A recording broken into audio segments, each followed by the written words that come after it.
Happy 3rd of December and welcome to my Christmas tree forest scarf knit along with scrappy yarn, mini skeins and forgotten stash.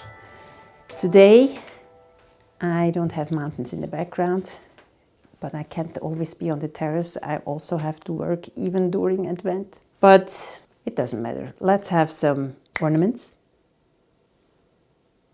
And let's have some snow. Ooh, now it's getting cold. It's getting cold. So let's go somewhere where it's warm. Much better. Yesterday this little girl joined us in the forest and she built a little snowman. And the little snowman even has a glove on with a tiny snowflake on it. That was also part of the advent calendar I painted for my kids years ago.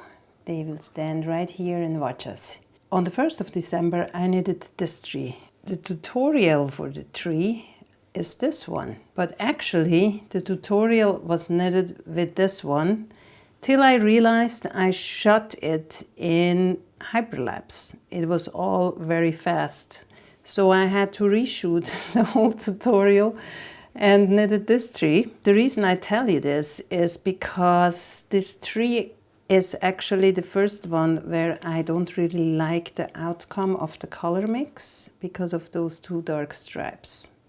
It's not ugly, I just think those stripes are very present in the tree and I wanted more organic, but I'm not gonna make the tree unhappy. I will also include it in the scarf. The mix for this tree you can see in my tree knitting tutorial. The yarn that makes those stripes is mainly this one, that Signature Sparkle 4-ply West Yorkshire Spinners with 35% blue-faced luster. It's a British yarn and it's beautiful. I mean, the colors remind me very much of British culture. It has a little bit of a gingerbread look here and candy cane, and the colors are very Christmassy, like Britain Christmassy.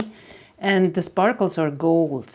A lot of Christmas yarn has silver sparkle, but this has gold sparkles and I really like that.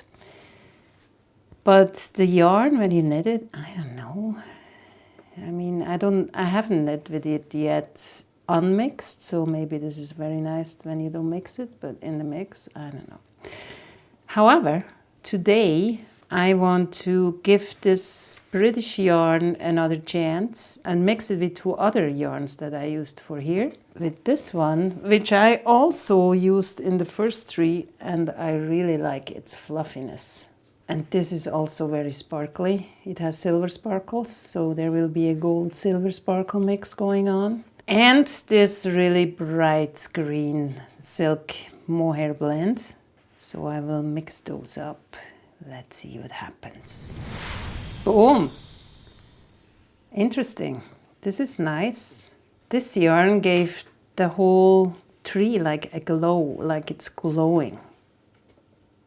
It's very nice. I like it.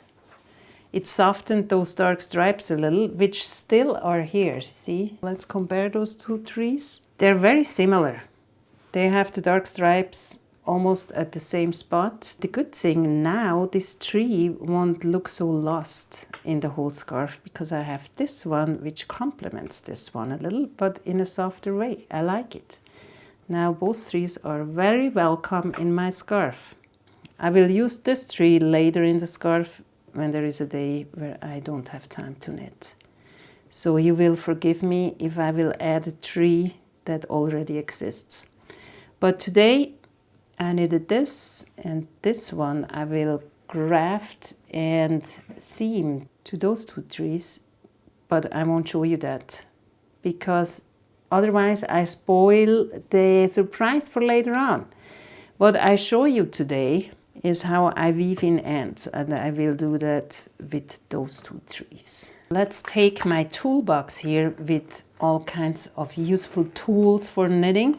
I have a lot of little boxes filled with toys and a little measure that also has a yarn cutter.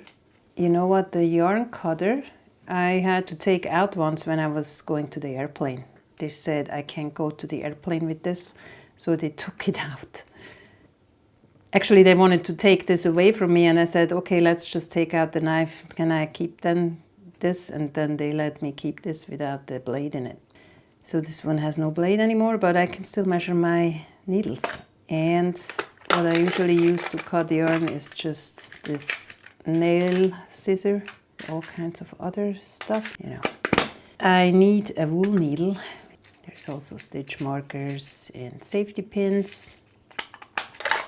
I can think of 2 ways to weave in ends on this project so you can see it. Let's start with the sequins problem. On this tree I also led a long tail to attach another tree to it later on, but I will cut the sequins thread because I don't want to pull this. If I would leave this long, I would have more than 2 sequins on the thread, and then I would have to cut more out than 2, and I don't feel like doing this as well. I don't know about you, but I've tried to force before a sequin thread through a knitted fabric, and I really forced it, but it's not fun. So I'm gonna cut out my little sequins here. It's the only way. So you basically just go along this wavy line with your garter stitch. Go, here is the bow, you follow that, then you go through, and then go up here again.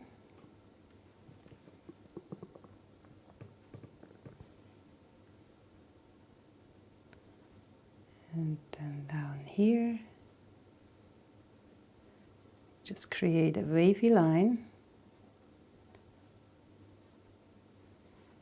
and it's totally unnoticeable afterwards and very stretchy. Can also return the same way.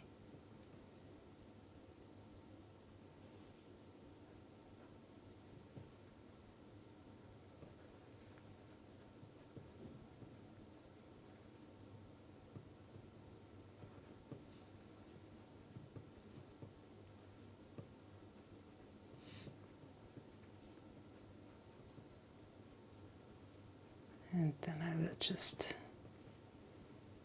hide it in the seam, the cutoff. Yay, 1 thread down. Woohoo! See? You can barely see it. The other way is to just go up the seam. I'm gonna use this short one because this one I need to maybe add other tree next to my first one, or a half tree if I decide to make this scarf 90-degree angled. I haven't decided on this yet. I will see later how the scarf looks, what I will do. You can also separate the threads and weave them in separately if you like, but I think I just keep them all together because I don't want to drive myself crazy in the next 24 days. This is supposed to be fun. Going up the same way like I seamed this three together.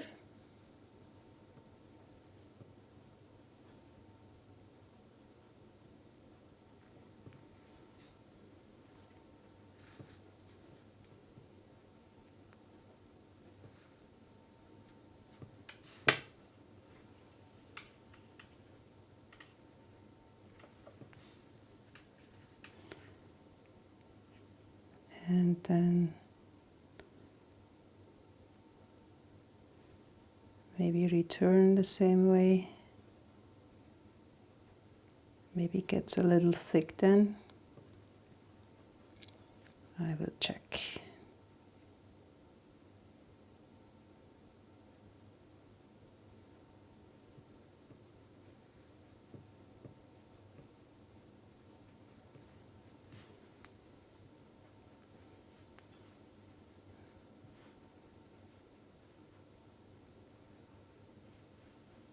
Definitely feels a little thicker, so I think this is my preferred method. But I'm not going to pull this one out now because I did it already, and I think this little mohair thread I can just cut off because it's not going to pull out by itself.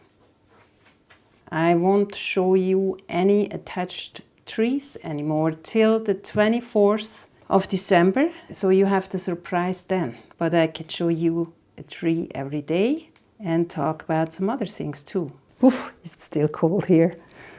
So maybe you should try different mixes with the same yarn and see what happens. Would be also a fun concept to just take one yarn that is in every tree and combine it with different yarns. And then they're all kind of similar but not.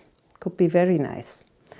My scarf will be a little more chaotic because I really just pick whatever I feel like during every day. And yeah, it's pretty amazing how different those trees look with just a little change to it.